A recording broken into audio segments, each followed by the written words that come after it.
भाइयों बहनों, उद्धव जी सूचना लेकर के गोपियों का मथुरा पहुंचे।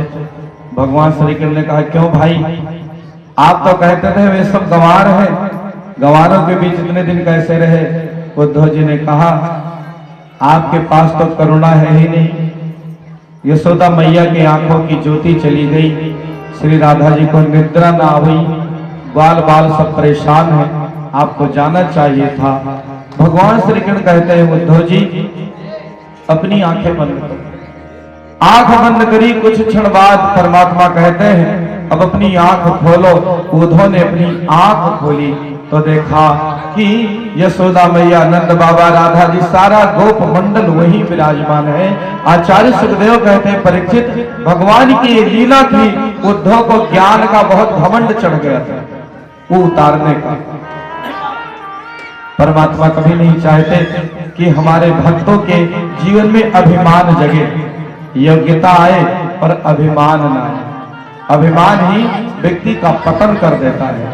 तो उद्धव जी को अभिमान से बचाने के लिए परमात्मा ने ये लीला संपन्न करी। फिर कुब्जा के घर गए, अक्रूर जी के घर गए।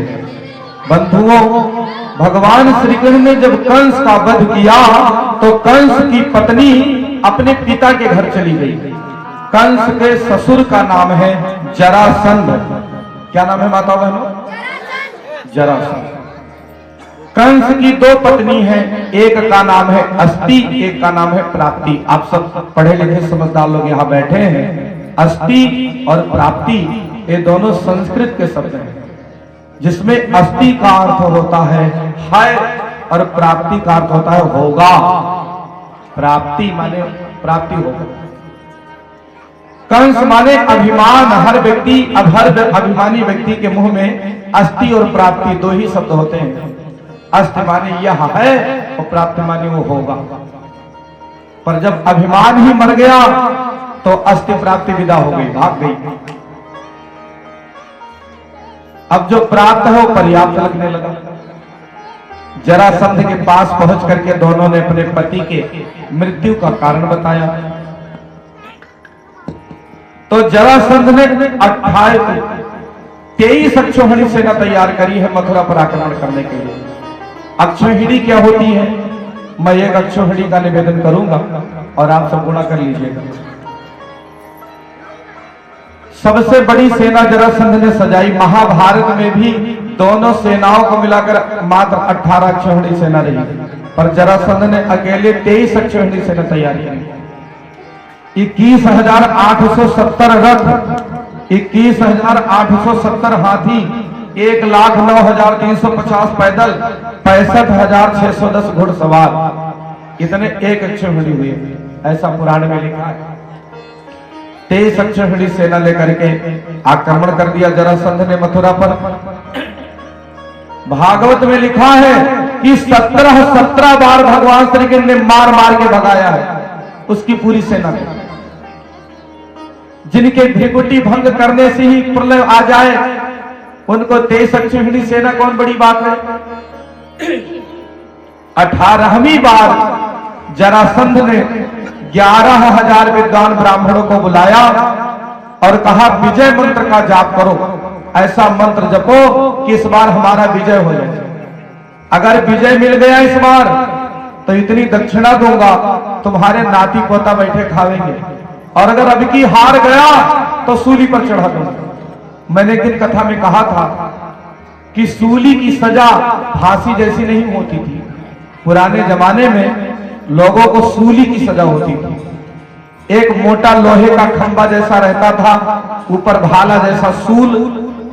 जिस व्यक्ति को सूली की सजा होती थी उसके पूरे कपड़े उतार के उसी पर बैठा देते थे और पूरे देह में बेध जाता था वो सूल। तड़प तड़प के आदमी की मौत होती थी। जरासंध ने 11,000 पंडितों से कहा कि हमारे घर विजय मंत्र का जप करो, अगर जीता तो खूब दक्षिणा पाओगे, हारा तो सूली पर टांग दूंगा। तो पंडितों ने कहा, भैया नथिंग इंटरेस्ट अबाउट दैट, मैं विजय मंत्र नहीं जपूंगा। तो जरासंध ने कहा, चलो तुमको पहले सूली चढ़ाएंगे तब लड़ने जाए। तो पंडित सब डर गए। कहा भैया चलो कुछ दिन तो बचे रहो कम से कम, वैसे भगवान से तो जीत नहीं सकता, लेकिन चलो माला लिए बैठे रहो, नहीं तो ये राक्षस वैसे बैठा देगा सूली पर। तो माला लेकर 11,000 ब्राह्मण बैठे हैं। भागवत महापुराण में ऐसा लिखा है कि वे विजय मंत्र ही भूल गए, उनके मुंह से केवल यही निकलता है, हे भगवान रक्षा करो, हे भगवान बचाए लो, हे भगवान बचाए लो। अपना मान भले टल जाए, भक्त का मान न टलते देखा, प्रभु को नियम बदलते देखा। भगवान ने सोचा जब 17 बार हरा दिया तो 18वीं बार कौन बड़ी बात है, पर इस बार यदि हराऊंगा तो मेरे 11,000 भक्त मारे जाएंगे। परमात्मा के धरती पर अवतरण का प्रथम हेतु है, वह है विप्र हेतु, विप्रधेन सुर संत हित। तो भगवान ने सोचा मेरे अवतरण का प्रथम हेतु है विप्र की रक्षा, यदि मैं इसको हरा दूंगा तो हमारे 11,000 भक्त मारे जाएंगे।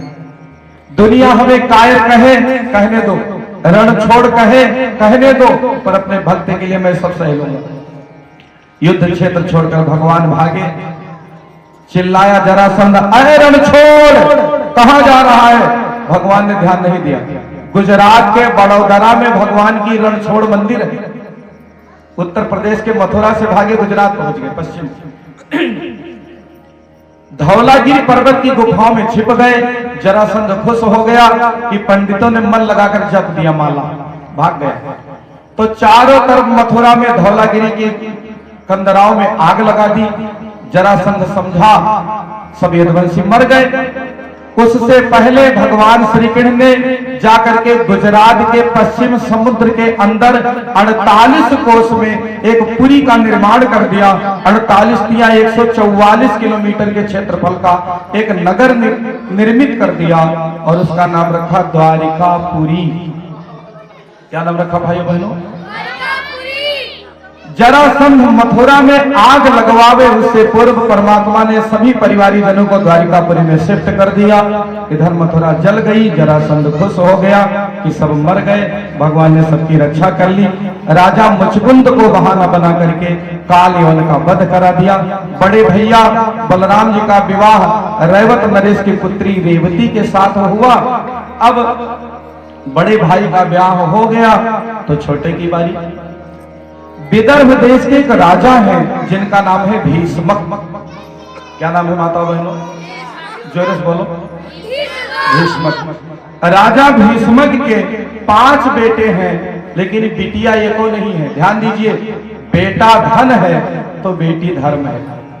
बेटा बेटी में भेद करे समझो उसकी मति खोटी है। सच्चे अर्थों में देखे तो बेटे से बढ़कर बेटी। अभी बोर्ड परीक्षा हो रही है कि होगी? हो गई। देखो बेटियों का नंबर जितना हाई रहता है बेटों का नहीं रहता।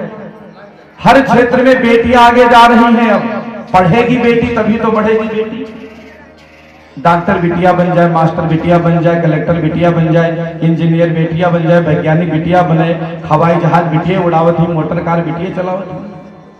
तो बेटा बेटी में भेद मत करना। जितनी ऊर्जा और धन आप अपने बेटों को पढ़ाने लिखाने में खर्च करते हैं, बेटियों को भी।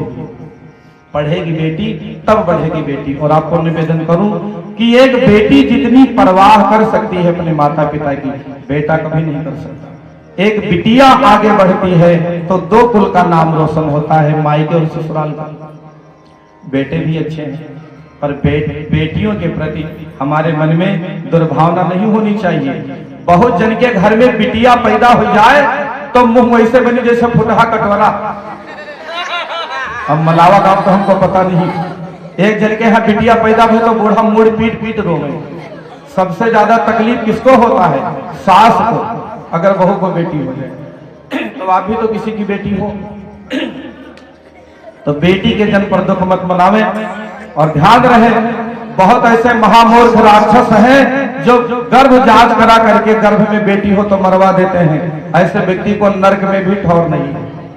इसलिए बेटियों के प्रति भी हमारी दृष्टि ठीक हो, उनको पढ़ाएं लिखाएं आगे बढ़ाएं।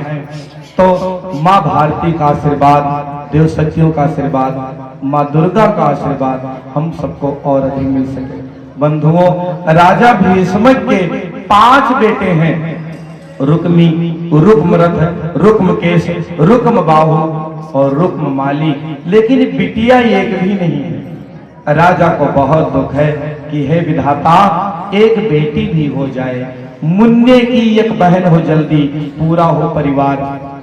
जब उपासना करने बैठते तो ईश्वर से प्रार्थना करते, एक बेटी हो जाए, एक बेटी हो जाए। महाराज, बेटी धर्म है, बेटा भाग्य से मिलता, बिटिया सौभाग्य से मिलती। पर ध्यान रहे, लक्ष्मी जी कभी भी गर्भ में नहीं आती, गर्भ से लक्ष्मी जी का अवतरण नहीं। नारायण तो आ जाते हैं, लेकिन लक्ष्मी जी गर्भ में नहीं आती। और इसका सबसे बड़ा प्रमाण है त्रेता युग में नारायण श्री राम के रूप में आए, तो लक्ष्मी जी किस रूप में आई? बोलो माताओं बहनों, सीता के रूप में। लेकिन किसी के गर्भ से नहीं प्रकटी। कैसे प्रकटी आप सब जानते हैं। जब नारायण द्वापर युग में श्री कृष्ण के रूप में आए, तो माता लक्ष्मी किस रूप में आई? रुक्मिणी के रूप में। तो राधा कौन है? तस्मात् ज्योतिर्भवे द्वेधा राधा माधव रूपकम। हम लोग जब दीप जलाते हैं तो दीप में फूल पड़ जाए, एक दीप में 2 लौ निकलने लगता है। लिखा है, जिस प्रकार एक दीप में 2 लौ निकलते हैं, ऐसे तस्मात् ज्योतिर्भवे द्वेधा माधव, वही ब्रह्म शक्ति 2 रूपों में द्वापर में प्रकट हुई, राधा माधव रूपकम। राधा के बिना श्याम आधा, कहते सुबह शाम, जन्म जन्म के भाग्य जगाते एक राधा का नाम। इसलिए बोलो राधे राधे, फिर बोलो श्याम। राधा बोलेंगे तो आधे रहेगा, राधा श्याम, राधे श्याम संपूर्ण। तो राधे श्याम प्रायः रूप 2 है, पर एक ही लक्ष्मी जी रुक्मिणी है। राजा भीष्मक सवेरे सवेरे यमुना के तट पर गए, कमल की लता पत्रा में लिपटी एक कन्या मिली, कन्या को उठा लाए और नामकरण किया है रुक्मिणी। बेटी बड़ी होने लगी। बाप जहां सत्संग में जाते बेटी को लेकर जाते। भाइयों बहनों, हमारे गांव में कहावत है, बिटिया कहती है जब तक अम्मा है तब तक मायके में हमारा सम्मान है। ये गलत है।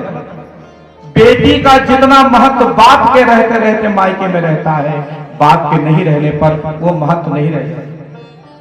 शायद इसीलिए दुनिया में कितना भी विद्वान मेडिटेशन वाला बाप हो, लेकिन बेटी की विदाई में सबके आंखों में अश्रु आ जाते हैं। मर्द रोता है तो दुनिया आलोचना करती है, लेकिन वो मर्द भी अपनी बिटिया की विदाई में बिना रोए नहीं रह पाता। शायद बाप बेटी जैसा रिश्ता इस ब्रह्मांड में और दूसरा कोई नहीं है। राजा भीष्मक अपनी बेटी को जहां सत्संग में ले जाते, साथ में बिटिया को ले जाते। बचपन में ही देवी रुक्मिणी ने निश्चय कर लिया था कि यदि ब्याह करूंगी तो श्रीकृष्ण के साथ करूंगी। बंधुओं, बड़ी भाई ब्याह का समय आया तो भाई रुक्मी ने शिशुपाल जैसे नशेड़ी के साथ अपने बहन का ब्याह तय कर दिया। और याद रहे कि बेटी का ब्याह गरीब के घर में कर देना, परंतु नशेड़ी के साथ कभी अपनी बेटी का ब्याह मत करना। जिन बहनों का पति नशेड़ी है उनके जीवन को देखो नरक बन गया। धुत नशे में जो रहता है आफत खड़े रोज करता है। पिटती पत्नी पिटते जेवर, छोड़ शराबी अपने तेवर। नशा नाश की जड़ है भाई, इसका फल अतिशय दुखदायी, क्योंकि नाश की जड़ का नाम ही है नशा। तो बेटी का ब्याह करें, घर अच्छा हो ठीक है, धन हो ठीक है, पर पहले नंबर पर वर अच्छा होना चाहिए। उसका चिंतन चरित्र आचरण खान पान वाणी व्यवहार ठीक होना चाहिए। तो निर्धनता होगी तो संपन्नता आ जाएगी। रुक्मिणी को पता चला मेरे भाई ने नशेड़ी के साथ ब्याह तय कर दिया। अपनी भाभी को कहा, भाभी ने कहा चिंता मत करो, एक पत्र लिखो, हमारे पंडित जी जो हैं उनके द्वारा द्वारिकापुरी पत्र पहुंचा दो। पत्र लिखा, पंडित जी को दिया। महाराज अब मेरे पिता तो ले, मेरे मन का दुख मेरे प्रभु तक पहुंचाए। पंडित जी द्वारिकापुरी गए, द्वारपालों ने स्वागत किया, भगवान से मुलाकात कराई। यदुनाथ पत्र को आदि से अंत तक नहीं पढ़ पाए और बहुत रोए। रथ तैयार किया, स्वयं बैठे, पंडित जी को बिठाया, रथ को बढ़ाया। बढ़ के भैया आए, पूछा द्वारपालों से, कन्हैया कहाँ गए? बोले द्वारिकापुरी से कोई पंडित जी चिट्ठी लाए थे। वही बलराम जी जान गए, कौतिकी है वहीं गया, पूरी बारात सजा दी, बलराम जी ने पीछे से चल पड़े। इधर देवी रुक्मिणी अपनी सहेलियों के साथ चलती हैं माता गौरी की पूजा करने। हमारे यहाँ परंपरा है, बिटिया का जब ब्याह होता है तो सबसे पहले गौरी की पूजा करती है। देवी रुक्मिणी गौरी जी की पूजा करके लौटती हैं, तब तक भगवान का रथ वहां पहुंच गया। ब्याह की लगन आ गई, शिशुपाल बारात लेकर आ गया, साथ में 20,000 सैनिक लाया है। 20,000 सैनिक शिशुपाल के, 20,000 सैनिक रुक्मी के। सबने कहा कि कड़ी निगरानी रखना, वो कहीं भी आ सकता है रणछोड़ चोर। तो सब ड्यूटी में हाई अलर्ट जारी कर दिया। भगवान श्री कृष्ण ने पंडित जी को उतारा रथ से, कहा कि जाओ रुक्मिणी से कहना कि जब गौरी पूजन कर ले तो अपने हाथ को ऐसे उठाए। भाइयों बहनों, हमारे यहाँ ब्याह को पाणी ग्रहण संस्कार कहते हैं। क्या कहते हैं? पाणी ग्रहण। पाणी माने हाथ होता है।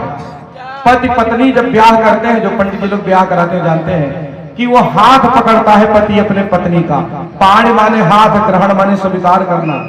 ऐसे हाथ तो हाथे मिलाने नहीं जानते, पर कर्मकांड में लिखा है विवाह के पत्नी अपने पति की ओर ऐसे हाथ बढ़ाती है और पति अंगूठा सहित पकड़ता है।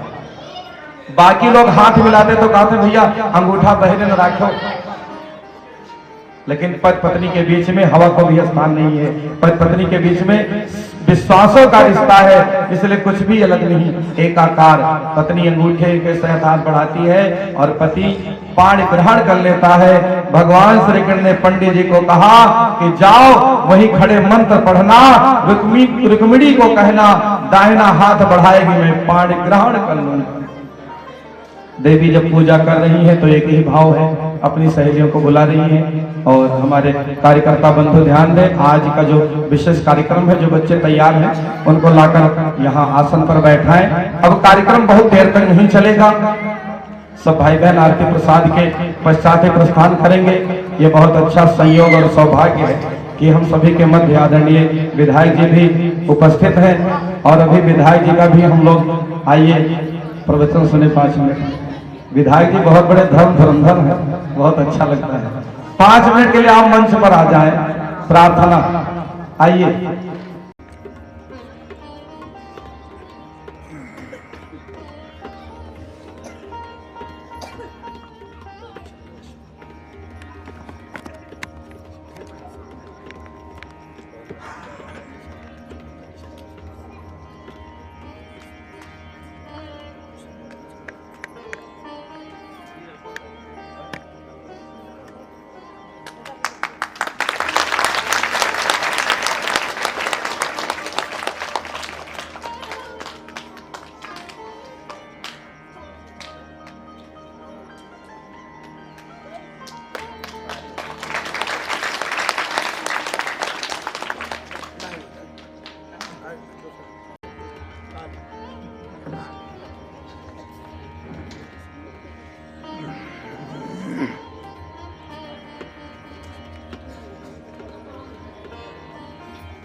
मैं आप सबको निवेदन कर रहा था कि देवी रुक्मिणी माता गौरी की पूजा करने चली और एक ही भाव है, क्या?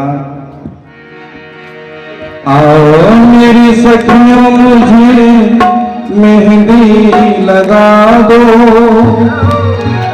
मेहंदी लगा दो मुझे सुंदर सजा दो, मुझे श्याम सुंदर की दुल्हन बना दो, मुझे श्याम सुंदर की दुल्हन बना दो, मुझे श्याम सुंदर की दुल्हन बना दो, मुझे श्याम सुंदर की दुल्हन बना दो।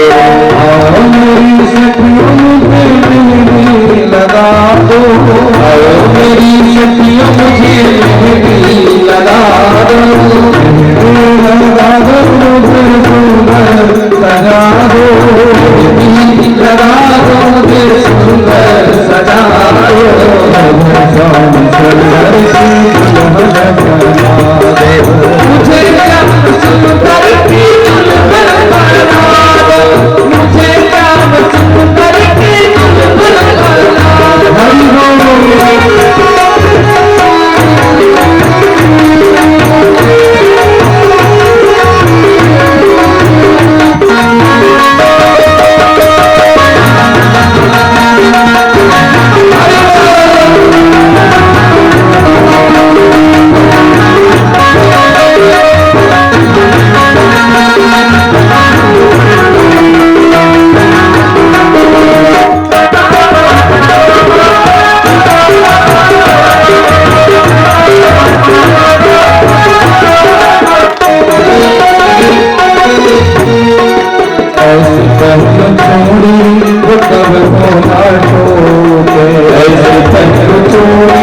देवी रुक्मिणी ने हाथ उठाया, भगवान ने हाथ पकड़ के बैठाया और रथ को आगे बढ़ाया।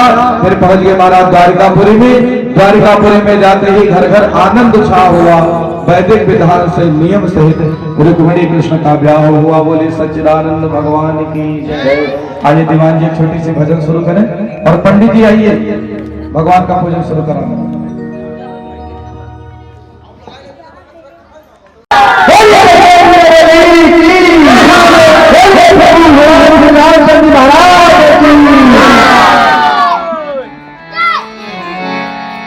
जग में सुंदर है दोला, जग में सुंदर है दोला, चाहे कृष्ण कहो राम। बोलो राम राम राम, बोलो श्याम श्याम श्याम, बोलो राम राम राम, बोलो श्याम श्याम। जग में सुंदर है दोला, जग में सुंदर है दोला, चाहे कृष्ण कहो राम। बोलो राम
भैया गोला वाला दादा।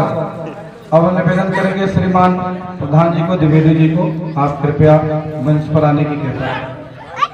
माला भगवान को पहनवाइए भैया। ये पुष्प लीजिए। अभी माला जब पहनाएंगे एक दूसरे को तो ऊपर छिड़किएगा, यहीं खड़े हो जाओ, पीछे यही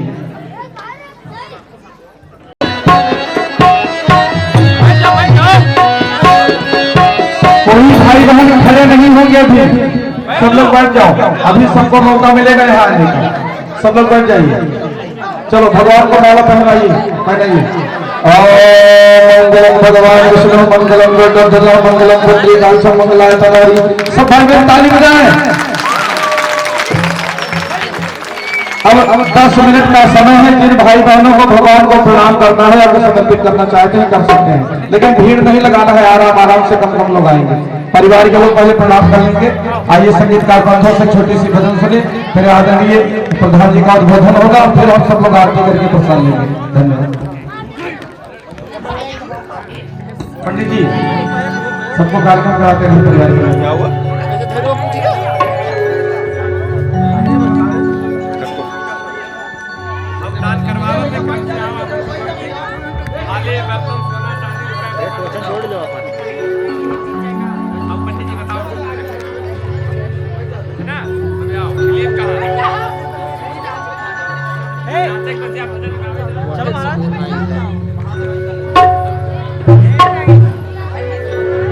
कहे कन्हैया सुन मेरी मैया,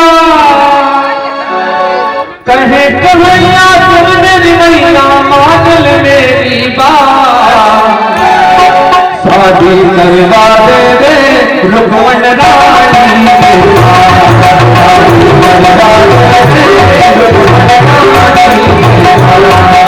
कहे कन्हैया सुन मेरी मैया, कहे कन्हैया सुन मेरी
दरवाजे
खड़े हो जाए।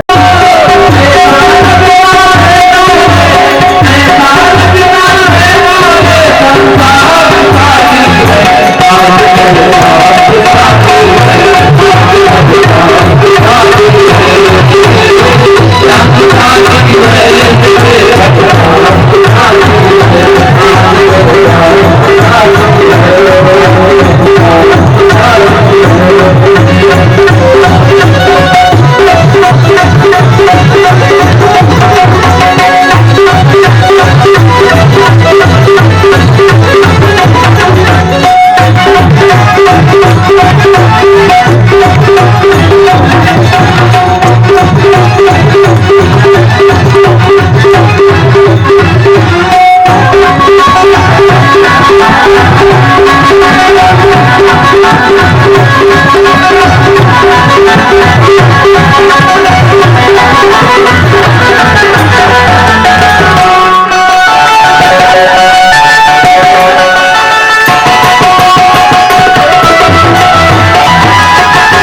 बोलिए श्रीमद् भागवत महापुराण की। सब भाई बहन जो जैसे बैठे थे वैसे बैठ जाए, सब लोग बैठ जाइए अपने स्थान पर। द्वारिकापुरी में जाते ही घर घर आनंद उत्साह हुआ। सोकर उठने से लेकर और रात्रि में अपने बिस्तर पर सोने तक हर व्यक्ति का अपना अपना रोल होता है। देखो हम यहाँ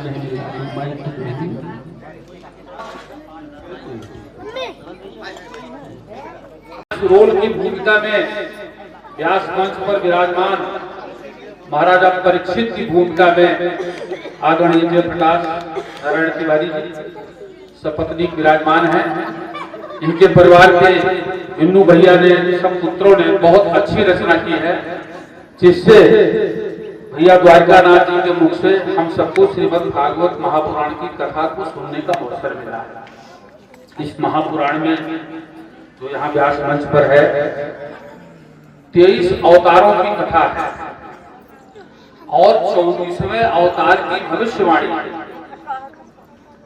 ये 23 अवतारों की कथा महाराज सुखदेव ने राजा परीक्षित को इसलिए सुनाया कि राजा परीक्षित के हृदय में, उनके मानस पटल में, आप सब सुनिए ध्यान से, आप सब श्री जयप्रकाश नारायण तिवारी जी का प्रतिनिधित्व करके राजा परीक्षित के रूप में उनके मानस पटल में भक्ति के भाव का प्रकटीकरण हो जाए। प्रथम चरण श्रीमद् भागवत महापुराण में अवतारों की कथा को सुन करके भक्त के भाव का प्रकटीकरण हुआ राजा परीक्षित के मानस में। भक्ति भाव जगा तो ज्ञान के विषय उनके मानस पटल में गुनगुनाने लगे और राजा परीक्षित ज्ञान के विषय में सुखदेव से प्रश्न करने लगे, महाराज क्या हुआ, कैसे हुआ। ज्ञान के विषय में जब मानस घट पूरा भर गया तो वैराग्य हो गया। वैराग्य किससे? वैराग्य विषयों से, वैराग्य संबंधों से, वैराग्य पदार्थों से विराग भाव पैदा हो गया। भक्ति, ज्ञान और वैराग्य के बाद जो श्रीमद् भागवत महापुराण की यात्रा का अंतिम उद्देश्य है मोक्ष की प्राप्ति, ब्रह्म सत्यम जगत मिथ्या, इसका बोध 7वें दिन हो गया। आज श्रीमद् भागवत महापुराण के हम सब 6वें दिन में विश्राम दे रहे हैं, 7वें दिन में प्रवेश कर रहे हैं। बहनों भाइयों, द्वारकानाथ जी ने बहुत अच्छी कथा सुनाई है। यहाँ बहनें बैठी हैं, सुने ध्यान से 2 मिनट। व्यासपीठ पर कथा 6 दिन तक सुनने के बाद बहनों से निवेदन है, अपने परिवार के जो संबंध हैं, अगर सासू माँ हैं, पतोहू हैं, तो श्री सीता जी के चरित्र का अनुसरण करो। सीता जी का चरित्र केवल इसलिए नहीं है कि आप खाली सुन लो, घर पर जाओ फिर सास पतोहू लड़ने लगो आपस में। कथा सुनने के बाद श्रीमद् भागवत महापुराण की 7 दिन तक कथा सुनने के बाद अगर परिवार के झगड़े में किसी महिला ने सल्फास खा लिया, किसी पुरुष ने आत्महत्या कर लिया, तो भागवत कथा का प्रवेश आपके मानस में 1% नहीं हुआ। आप कथा सुनो, जीवन में अपने महापुरुषों का अनुकरण करो। कितने संघर्षों के बीच जीने के बाद भी राम ने कैसे संकटों में रास्ता निकाला।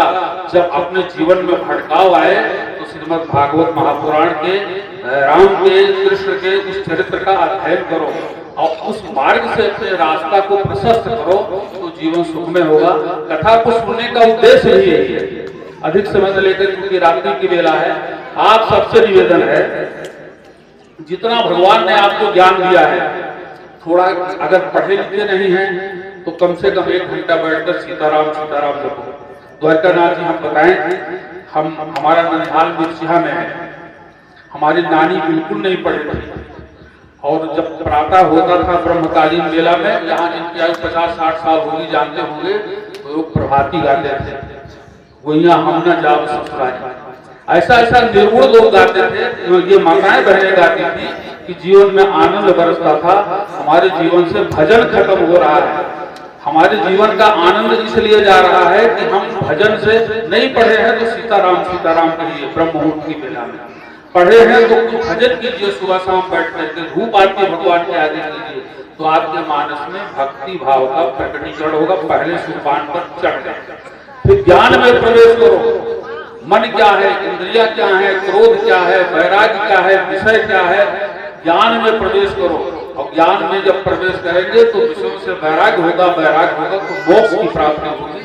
आज की कथा का उद्देश्य यह है कि यहाँ से सुनने के बाद अपने जीवन को धन्य करो। अभी बड़ा अच्छा लगा, साक्षात विष्णु लक्ष्मी अपने अपने शादी में, मित्रों की शादी में तो सब नाचते हैं, भगवान की शादी में बड़ा आनंदमय देखने को मिला। जैसे जीवन में भगवान के विवाह समारोह में नाचते हैं, ऐसे पूरे जीवन में आनंद रहे। उस आनंदी की प्राप्ति का एक ही मार्ग है क्रोध से निवृत्ति। परिवार में, सामाजिक संबंधों में अच्छा एक मिठास का वातावरण बने। और ऐसे व्यास मंच पर विराजमान श्री द्वारकानाथ जी के श्री मुख से हम आपसे प्रार्थना करेंगे। महाराज जी, मलावा में 18 यज्ञ हुआ है, आपसे कहा भी था, फिर एक बार यज्ञ की रचना करो और आपके देख रेख में विद्वानों की फिर एक सभा इसी यज्ञ भूमि पर इसी वर्ष 2024 में बड़े स्वरूप में हो, अच्छा रहेगा। हम अपने गांव के तरफ से, आप सबके तरफ से, जहां तक आवाज जा रही जो कथा में नहीं आए उनके तरफ से अपनी यज्ञ भूमि मलावा की पावन धरती पर द्वारकानाथ जी आपका और आपके पूरे टीम का बहुत बहुत धन्यवाद देते हैं। सबसे बड़ा धन्यवाद तो आदरणीय ज्योतिनाथ जी को देते हैं, जिन्होंने इतना बढ़िया रचना किया कि एक यज्ञ ही है ये। जैसे बड़ा यज्ञ होता था अपने लोग बताते थे महाराज, और बड़ा आनंद आया। आज हमको थोड़ा देर हो गया, इसलिए क्षमा कीजिएगा, कल हम पूजे सुने रहेंगे। और फिर एक बार भारत माता की बहनों फिर सुनो, सीता द्वार आपके बगल में, सीता माता को प्रसाद चढ़ाने जाते हो मंदिर में, सीता के उस विग्रह को देखो जिसका पति राम विश्व का नायक, जिसका ससुर दशरथ जास देख धन धनत लजाही, जिसके ससुर जनक लेकिन सुखों का भोग नहीं लिखा था, सारा समय जंगल में बीता। तुम्हारे घर में सास तो बहू का झगड़ा हुआ, गट लिया सल्फास, टंग गए वहां अस्पताल, चीर फाड़ हो गया। तो सीता के चरित्र का 1% भी आपके हृदय में नहीं बैठा। इसलिए किसी मंदिर में जाओ तो उस विग्रह, उस प्रतिमा को देखने के बाद 2 मिनट देखो कि सीता ने जीवन में कितना संघर्ष किया। राम का जन्म तो राज परिवार में हुआ था, लवकुश का जन्म जंगल में हुआ था, लेकिन केवल माँ के आंचल में पाल करके इसी सीता द्वार में लवकुश जैसे बेटों को जन्म दिया, जिस लवकुश ने हनुमान को मूर्छित कर दिया, भरत सबको बंधक बना लिया। ऐसा शौर्य अपने में, मातृ शक्ति के नाते ऐसा शौर्य सीता के उस विग्रह को लेकर के प्रकट करो तो राम सीता के कथा के श्रवण का कुछ बूंद आपके मानस में प्रवेश कर रहा है। ये कथा सुनने का फल है। इन्हीं शब्दों के साथ अधिक संबंध लेकर वायु को विराम देते हैं, व्यास मंच में प्रणाम करते हैं। धन्यवाद। कल हम लोग आपको फिर सुनेंगे। एक बार सब भाई बहन प्रधान जी के अभिनंदन के लिए जोरदार ताली। अब अगले क्रम में हम लोग भगवान की मंगलमय आरती करेंगे, उसके पश्चात प्रसाद वितरण होता रहेगा और बच्चों का जो कार्यक्रम है करते रहेंगे, लेकिन आरती के पश्चात आरती का क्रम जैसे रोज रहता है ऐसे रहेगा। आधे स्थान में हमारी माताएं बहनें और आधे में भाई लोग खड़े होंगे, सबको आरती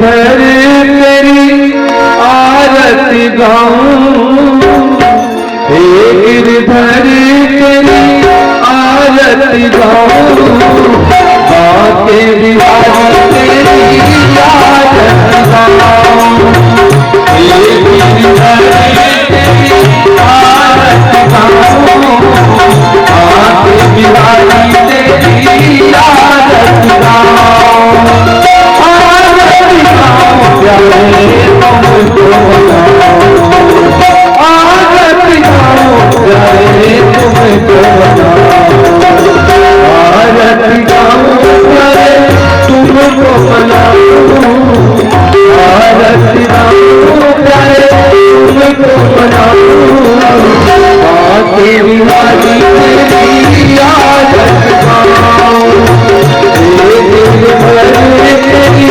आरती गाऊं, बाके बिहारी तेरी आरती गाऊं।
प्यारे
छवि तेरी मन में बसाऊं, राज छवि तेरी मन में बसाऊं, बहुत प्यारी तेरी आरज़ू, तेरी